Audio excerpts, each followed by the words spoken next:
اس لیے حدیث کے علم سے امت غافل نہیں ہے۔ جو لوگ یہ سمجھتے ہیں کہ جو کچھ بھی کہہ جائیں گے کوئی پوچھے گا نہیں، ایسی بات نہیں ہے۔ یہ ہو گیا ذہبی کی روایت اور یہ ہو گئی حاکم کی روایت۔ ہمارے اکابر میں حضرت تھانوی نور اللہ مرکزہ نے جو کچھ کہا ہے وہ بھی سن لینا چاہیے۔ حضرت تھانوی نور اللہ مرکزہ نے اپنے خطبات میں جگہ جگہ پر ان چیزوں پر بحث کی ہے۔ حضرت رحمۃ اللہ نے ایک جگہ حزب البحر پہ بات کی ہے اپنے ملفوظات میں، اور کہا لوگ اس کی سندیں ایسے لینے کے لیے کوشش کرتے ہیں جیسے کوئی یہ حدیث دعا یہ دعا کہیں حدیث میں آ گئی۔ اس پہ نکیر فرمائیے کہ یہ بات درست نہیں ہے۔ یہاں پر حضرت رحمۃ اللہ علیہ فرماتے ہیں آج کل مذاق پلٹ گئے ہیں کہ موضوعات ہی کو پسند کرتے ہیں۔ پہلے محدثین کس طرح پرکھتے تھے، اب یہ لوگوں کا ذوق ہی بدل گیا ہے ہمارے زمانے میں۔ قصے بھی پڑھتے ہیں تو جو بالکل فرضی اور جھوٹ ہیں۔ یہ قارون والا قصہ، یہ ایک ایسی مچھلی پائی جاتی ہے جس پہ جہاز آ کر بحری جہاز آ کے رک جاتا ہے، مچھلی کو پتہ ہی نہیں چلتا، نہ وہ ہلتی ہے۔ سبحان اللہ، کل کو ہم جو یہ کہیں کہ اس دنیا میں ایسے گدھ پائے جاتے ہیں کہ ان گدھوں پہ ہوائی جہاز آ کر رک جاتا ہے، اور سننے والے پڑھے لکھے ہوں، تو انہیں ذرا بھی شعور اور یہ دانش مندی نہیں ہے کہ پوچھ ہی لیں کہ حضرت یہ کیا آپ کہہ رہے ہیں، اور پھر اس پہ ادعا قیادت کا۔ اگر یہ مانا جا سکتا ہے سمندر کے متعلق تو ہوا کے متعلق ہمارے ہی جھوٹ بھی مان لیجئے پھر۔ حضرت تھانوی نور اللہ مرکزہ نے فرمایا کہ قصے بھی پڑھتے ہیں تو وہ جو بالکل فرضی اور جھوٹے ہیں، سچے قصے پسند ہی نہیں آتے۔ یہ عجیب غلطی ہے، حالانکہ آج کل تحقیق و تعلیم کا بہت چرچا ہے۔ میری سمجھ میں نہیں آتا کہ جھوٹے قصے پڑھنے سے کون سی تحقیق ہوتی ہے۔ برے جاؤ، بولے جاؤ، چشم عالم کو کور رہنے دے، کور کہتے ہیں نا فارسی میں اندھے کو، چشم عالم کو کور رہنے دے، میری پیری میں زور رہنے دے۔ آج کل اسی قسم کی کتابیں کثرت سے بکتی ہیں اور لوگ بڑے شوق سے خریدتے ہیں۔ شریعت تو شریعت، لوگوں نے عقل کو بھی چھوڑ دیا۔ عقل ہو تو کوئی ہم سے پوچھے نا کہ حضرت وہ گدھوں کی وہ کس دنیا میں آخر کہاں پائی جاتی ہے کہ جہاں جہاز پہنچ کے گدھ پہ بیٹھ گیا، 200 مسافر نیچے اتر گئے۔ کیا خوبصورت جملہ ہے کہ شریعت تو شریعت، لوگوں نے عقل کو بھی چھوڑ دیا۔ پھر فرماتے ہیں حضور اقدس صلی اللہ علیہ وسلم کے کے اوپر جھوٹ بولنے کی بات کہ اس سے ہوتا کیا ہے۔ خود ساختہ اور بے اصل روایات کا نقل کرنا دراصل ایک عمل بد نہیں ہے، بلکہ یہ تنہا ایسا ہی عمل کئی بد اعمالیوں کو شامل ہونے کی بنا پر بے حد مذموم اور خطرناک ہے۔ اسی لیے حضرات علماء نے اس کو اکبر الکبائر کہا ہے۔ اکبر الکبائر اس لیے کہ یہ مجمع الکبائر ہے، اس میں جھوٹ بھی ہے، بہتان بھی ہے، حق اور باطل کا آپس میں گڑبڑ کر دینا بھی ہے، اور اپنے آپ کو جھوٹوں سے مشابہت کرانا بھی ہے، عزت نفس بھی ہے اور اعتماد کو ختم کرنا بھی ہے۔ حضرت تھانوی رحمۃ اللہ فرماتے ہیں کہ زبان کے اور بھی گناہ ہیں جن کو لوگ جانتے نہیں، بلکہ بعض گناہ ایسے بھی ہیں جن کو عام لوگ طاعت سمجھتے ہیں کیونکہ وہ ذکر اللہ اور ذکر الرسول صلی اللہ علیہ وسلم ہیں، مگر حقیقت میں وہ ذکر موضوع روایات ہیں۔ دیکھا آپ نے یہ جو جھوٹی روایتیں گھڑی ہوئی ہیں نا، یہ سب جھوٹ، اس میں پڑھے لکھے بھی مبتلا ہیں۔ بہت سے مولوی صاحبان درس نظامی سے فارغ، لیکن علم میں گہرائی نہیں۔ پڑھے لکھوں سے مراد معمولی پڑھے لکھے۔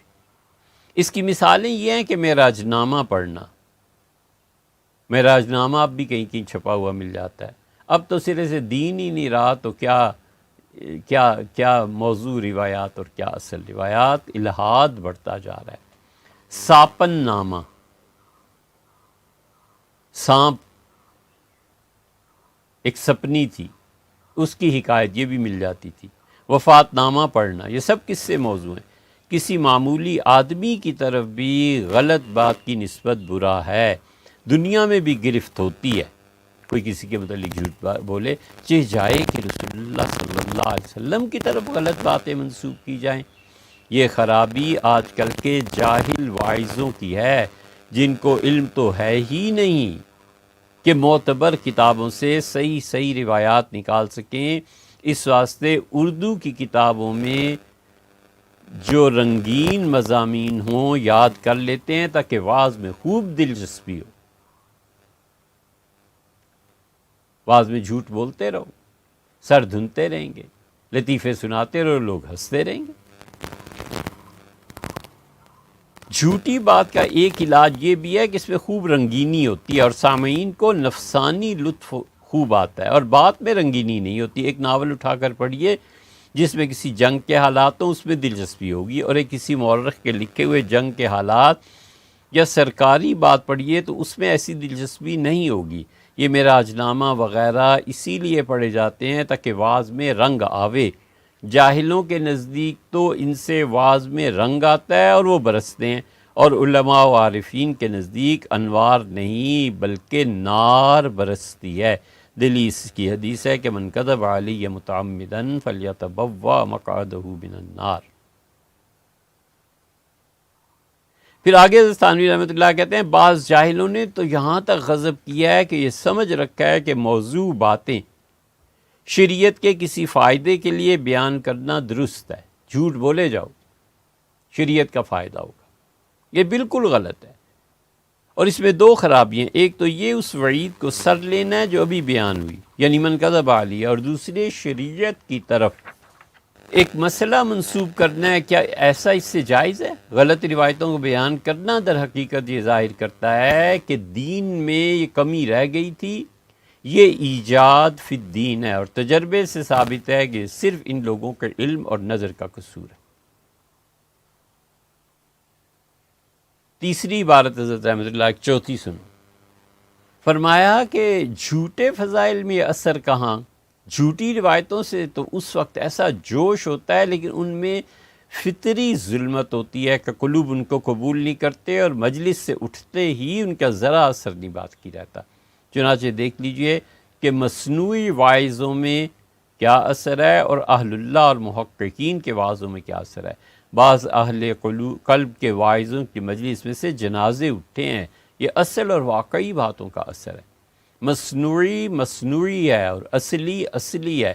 خوب سمجھ لیجئے کہ موضوع روایتیں اور کتابیں پڑھنا جائز نہیں ہے، اور یہ بھی زبان کے بدترین گناہوں میں سے ایک گناہ ہے۔ اتنا سستا سودا نہیں ہے۔ حضور اقدس صلی اللہ علیہ وسلم کی طرف روایات، اور حضرت فاطمہ رضی اللہ عنہ نے 2 رکعتوں میں پورا قرآن پڑھ لیا اور شکایت کی اللہ سے کہ اللہ اتنی چھوٹی رات ہو گئی، یہ سب جھوٹ بولنے اتنے آسان نہیں ہیں۔ یہ زبان کے گناہوں میں سے ایک گناہ، حضرت رحمۃ اللہ علیہ فرماتے ہیں بدترین گناہ ہے، اور اس پہ ترا یہ کہ دنیا بھر کا تزکیہ ہم کریں گے۔ حضرت تھانوی رحمۃ اللہ کہتے ہیں زبان کا ایک اور گناہ بھی آپ کو بتاتا ہوں جس کی نسبت اچھوں کو بھی خیال نہیں آتا کہ یہ گناہ ہے۔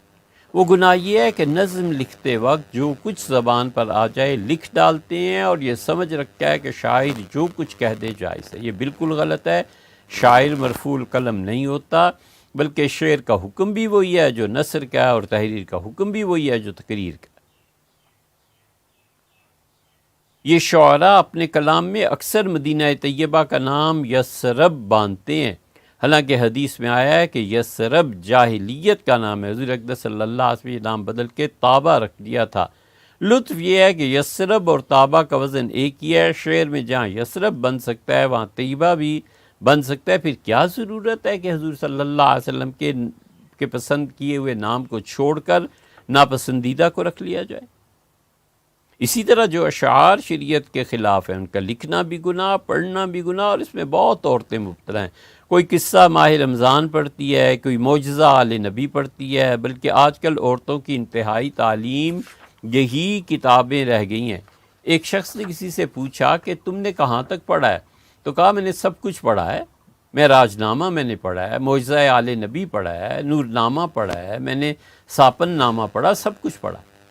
صاحبو یہ کتابیں سب موضوعات ہیں، لکھنے والا تو گناہ گار ہوا ہی، پڑھنے والا بھی گناہ گار ہوتا ہے، ان کا شائع کرنا اور چھاپنا یہ بھی گناہ ہے۔